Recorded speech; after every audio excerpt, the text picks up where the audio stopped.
this room feels like a bunch of folks that pretty much have the same background that I do. So I've been in product pretty much my whole life, my whole career. And in 2014, I decided to do something crazy. You should really ask my wife about this. So we decided to kind of move to India and try to build products and businesses out of there. And quite honestly, for those of you who, I don't know how many of you were here in the Valley in '99. Was anyone here?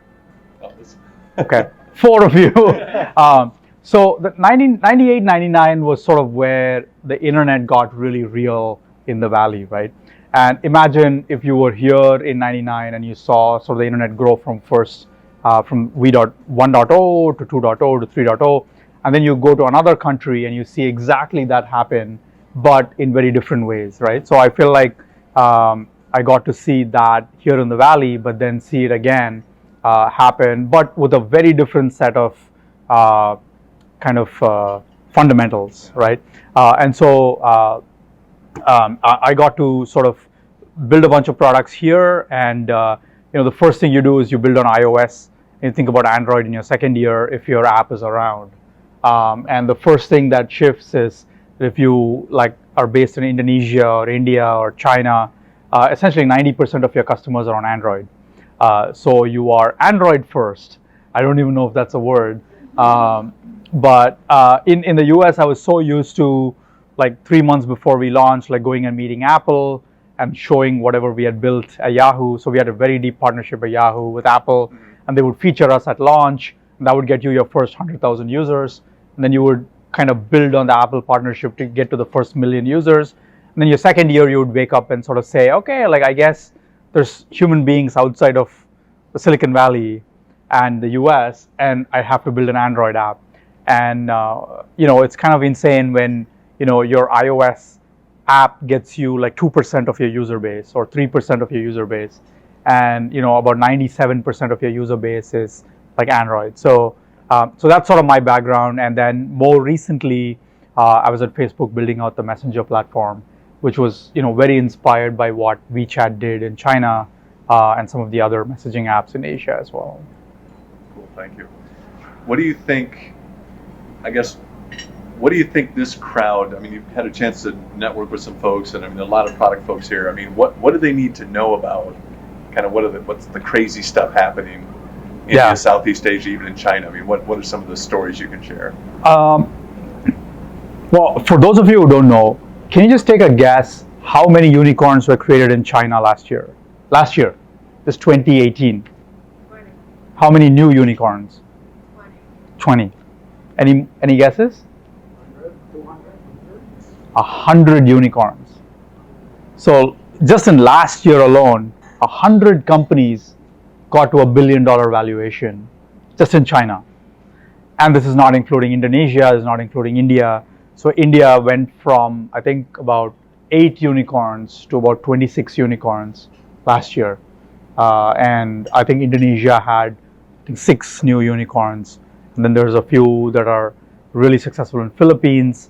And that's just scratching the surface of, sort of traction in Asia. I think the 3 things I would say are, one, none of these countries are homogeneous.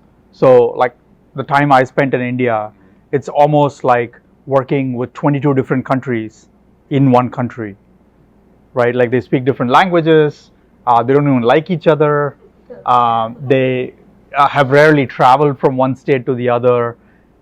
They have very sort of local behaviors. It's like the weather is different, right? In those states versus other states. So a lot of these, the one big takeaway is they are not one homogeneous user. In the US, I mean, honestly, Ally Bank, we talked about, right? Essentially, if they automate it and they send a certain set of alerts to their users, they're done. And then it's a question of what more use cases can you do, because by and large, the user base is pretty homogeneous here in the States. Whereas in Asia, by default, there's 20 different very high level customer personas. And then if you want to get super gnarly, then there's the next 4 or 5 personas within those 20, each of those 20, right? So, and that's one of the big differences. The second thing I would say is, I think a lot of these countries skipped PC and just like went to mobile directly. And I know we all hear mobile first, and it's like a cliche in the Valley, and now you build primarily for mobile platforms. But just imagine someone has never seen a PC ever in their life. They just like bought a mobile phone, and that's the only computing device that they know. And if you tell them about Mac, they'll be like, I don't know, like, what are you talking about? I have never seen a PC. I've never seen this form factor. So that's, I think, the second big trend. And what that means is that your only users are, they don't have sometimes an email ID. They have only a mobile phone number, and you're messaging them on their smartphone. And there's no sort of, if you want two-factor authentication, there's no email. So, you know, it's kind of interesting to kind of think about a person who's so native to mobile that they don't have email, they've never seen a PC, they don't own one, there's no PC in their house, and very likely, this is huge, they don't own a television in their house.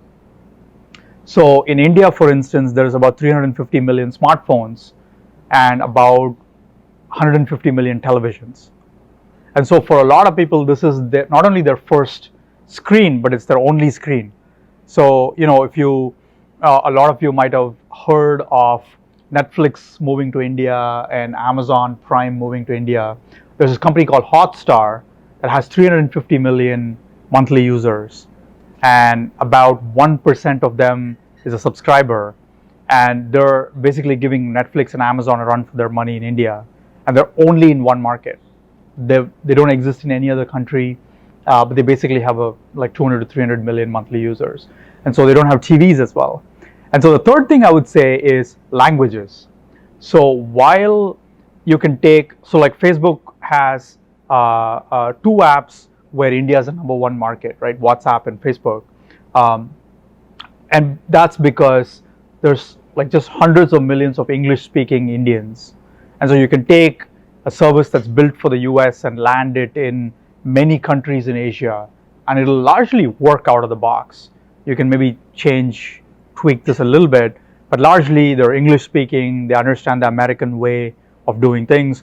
The top 1% of India will essentially mirror American behavior. So they'll even like buy some of the same things. Their first book will be very likely the same book that you bought on Amazon in the US. So the behaviors are very similar, but then there's the next 10 to 20 million, and then the next 50 million. And now we're seeing the next 50 million to 100 million come online who just don't speak English. And the interesting part about this is that they're illiterate for the most part. So they can't type and they can't read, but they can listen to video. And so their entire consumption is video, and their native content consumption medium is to consume video. And so they're just like consuming news as videos. They're talking to the system, and you know, Google has more people using voice search in India than in the States. So they're talking to the smartphone. They're posting their comments as voice comments. You probably have a lot of folks that you know from like Hong Kong and Singapore and India and Philippines who are like sending you WhatsApp messages as voice messages, because like voice is so native to these countries, because they can't type. So you're seeing these people come online who are now going to go through commerce and hotels and everything that we all have been through for the last like 10, 15, 20 years, except they don't understand English. But they're going to consume all of these services in all of these countries. Got it. So it's actually like pretty insane if you think about it. You say it so calmly too. I'm kind of like, whatever. Yeah, it's taken a long time to become calm about it. What about I guess, what companies do you feel are on the cutting edge, and maybe why? Why is that? Yeah. So how many of you have heard of Flipkart? Okay. So Flipkart is basically the company that started out being the Amazon of India, right? And how many of you have heard of Ola cabs? Okay, so Ola Cabs started out being the Uber of India, and then one day Amazon and Uber woke up and said, well, we want to be the Amazon of India, and we want to be the Uber of India. Yeah. Right? And so like they went to India, and they and one of the things that's fascinating about Indonesia and Philippines and India and China is that you see this dichotomy in the market, right? Like on the same day, you'll run into someone who's pretty much like someone you run into in Palo Alto and San Francisco and LA and New York. And then like a couple hours later, you run into someone who's like illiterate and has a Jelly Bean Android version phone and doesn't speak English and lives in like poor connectivity region. Yeah. Like they just don't have 4G, they barely have 3G, they maybe have 2G connectivity. Wow.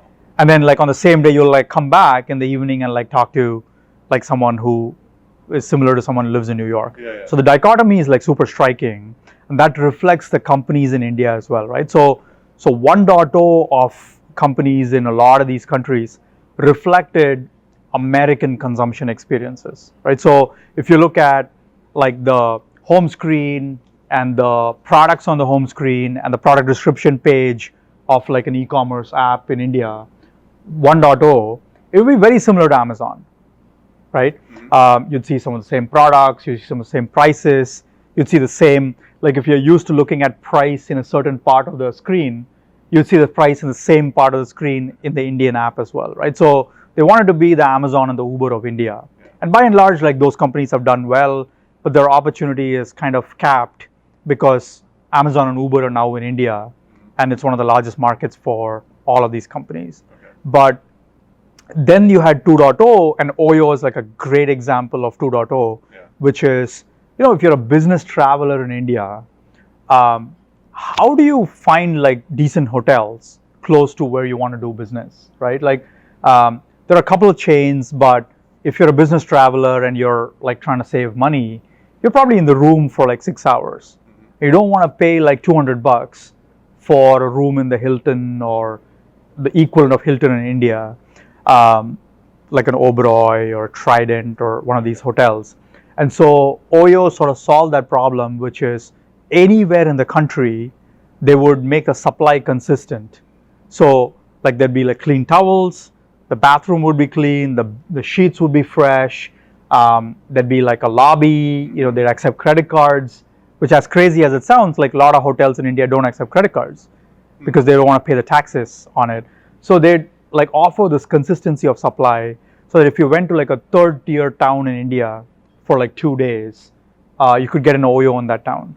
And so you would use this single app, and you didn't have to download like 6 different apps based on which country you were going to, which city you were going to, etc.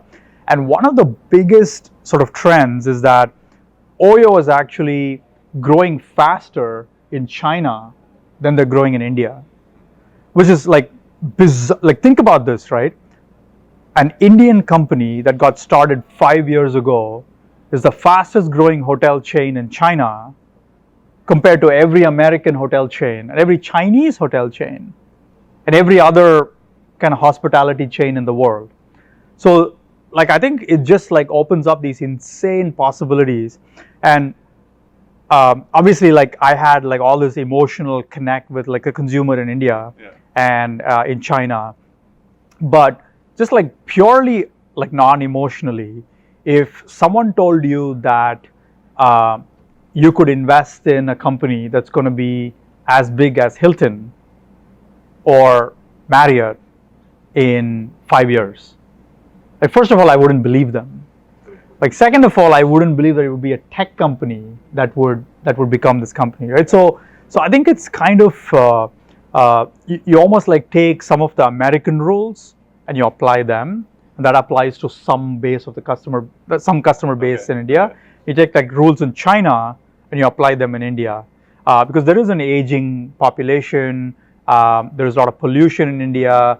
Public transport is really hard. You know, it takes a long time to get from one part to the other. For those of you who've traveled to Bangalore, like it takes like 2 hours to go from the airport to any part of the town, right? So like if someone can reduce it can add to convenience, can add to consistency.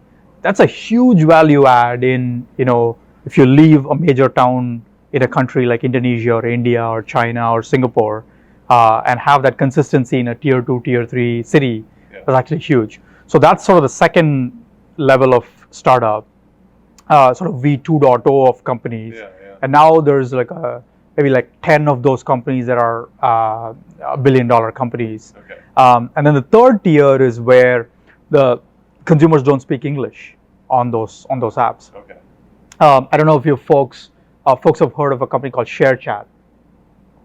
So ShareChat is a very recent company. They're not even a $1 billion valuation company yet, but the founders realized that people wanted an environment that they were comfortable in. So by the way, the bandwidth in India costs $1 a gigabyte, which is cheaper than the US, cheaper than the UK, and cheaper than China.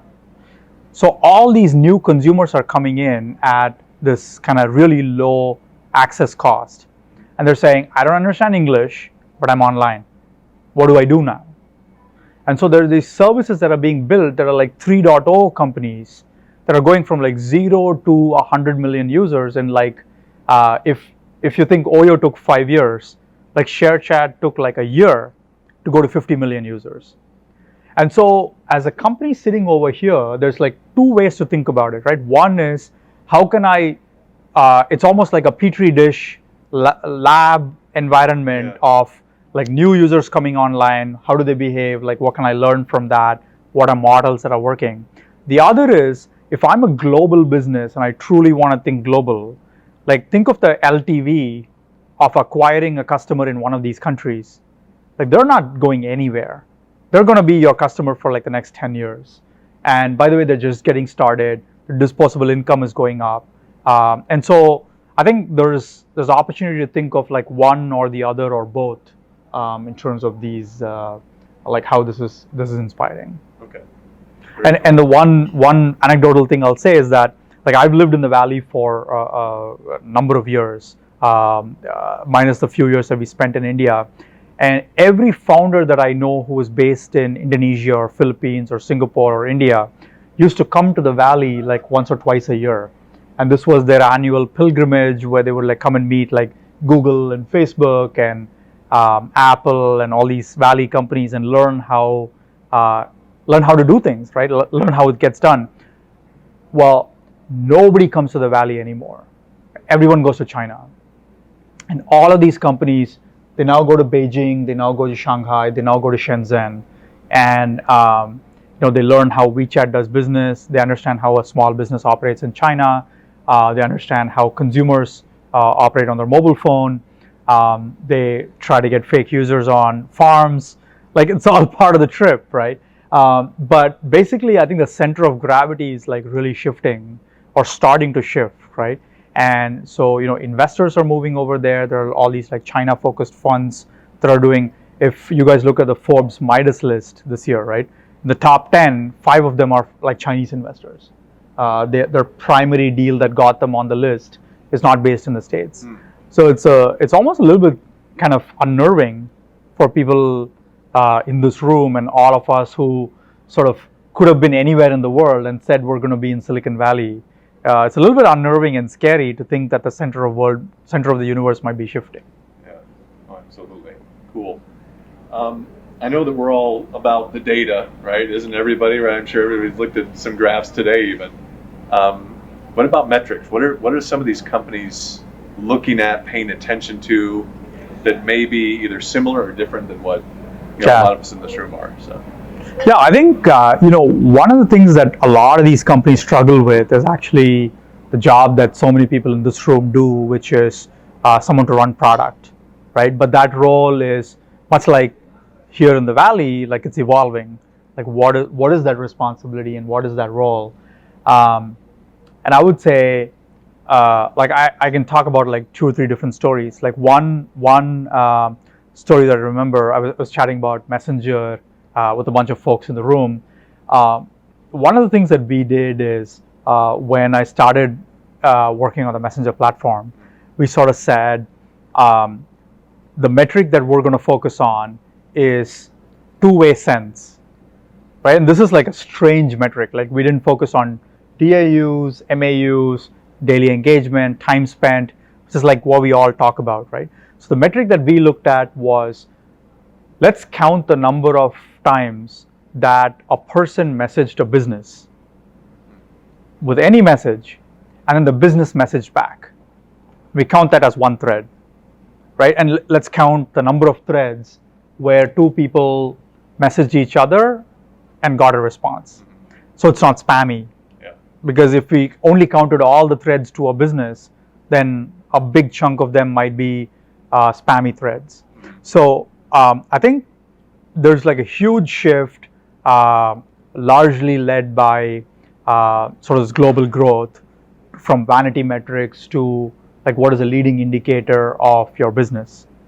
And when we said it's daily sends, and when we say send, it means like two-way non-spammy sends. So if anyone like is counting spammy sends, like then they're not talking the vocabulary that we, and so I think like one of the things I would say is the shift from like vanity metrics to non-vanity metrics. And I don't think there are any investors in the room, so I can say this with a straight face. Even investors have converted from vanity metrics to non-vanity metrics, right? Even they get that MAUs don't mean anything. Even DAUs have stopped meaning anything. MAU to DAU doesn't mean anything. And every business has like these leading indicators. So I think that would be one of the biggest takeaways is like what is a good leading indicator of the business, as opposed to DAUs and MAUs are more of a lagging indicator that users are engaged. And the second thing I would say is I think that there are always like cost pieces to a business. So the example I would use is when I was in India, I built a music subscription app called Wink Music, which didn't exist. We built it from scratch. And one of the things that we did is we did a deal with like about 300 record labels in India. And we had a special clause in all of those deals which said the entry price is really, really, really, really low. And so it was about 1/10 of the nearest competitor to like try the product for the first year. Okay. And particularly the first month.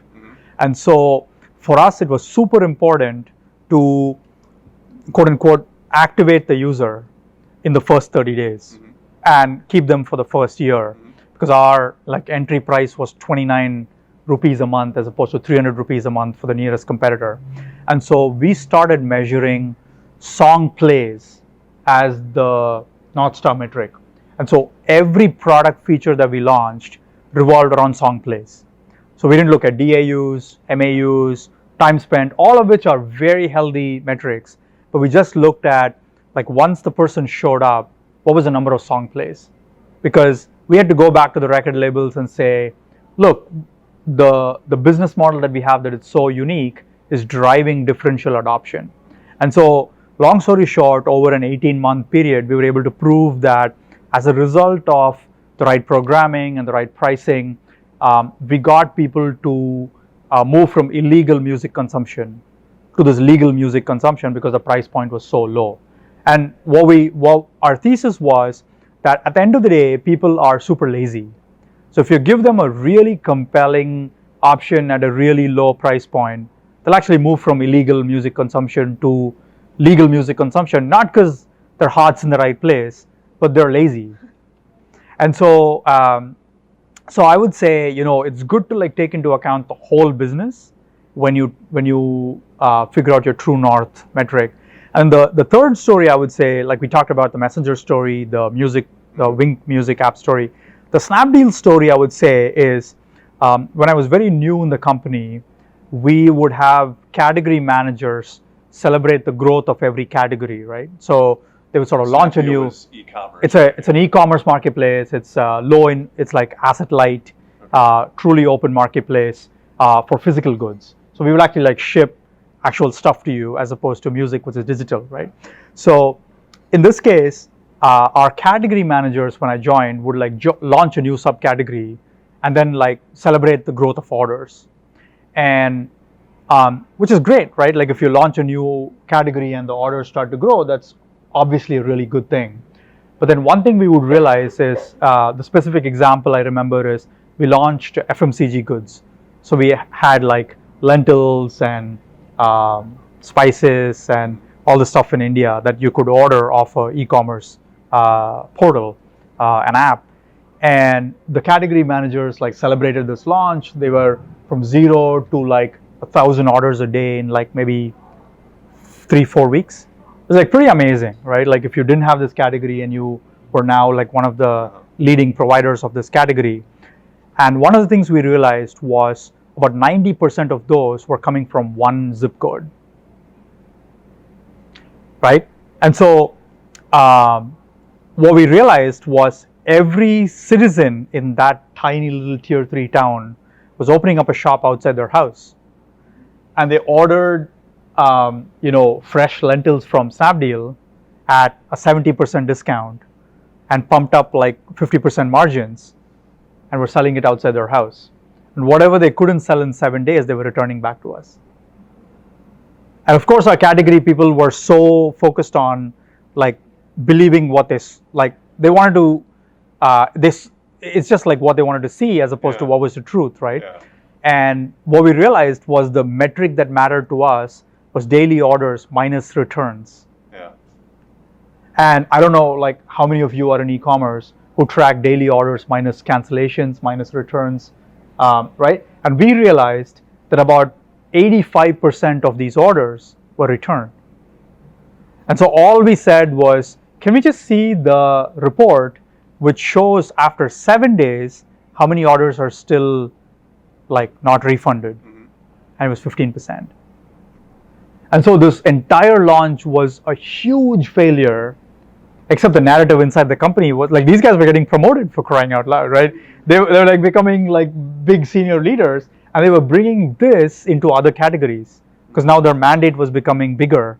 And so it's amazing, like when you have a true like North Star metric, how like that can actually impact like personal decisions, like who's actually worried about the right kind of growth for the company, and it can actually impact like a lot more kind of tie-breaking kind of thinking as opposed to just product level thinking.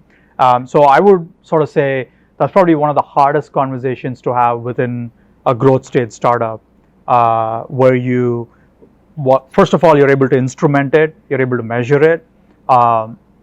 Even if you're a SaaS company, right? Like a lot of companies here are consumer companies, but there are a lot of SaaS companies that are growing like crazy, almost at consumer-like percentages. And so there's no difference between the two right now, right? You could instrument both products to essentially measure like every tap, every click, every interaction, every abandoned cart, like all of the funnel.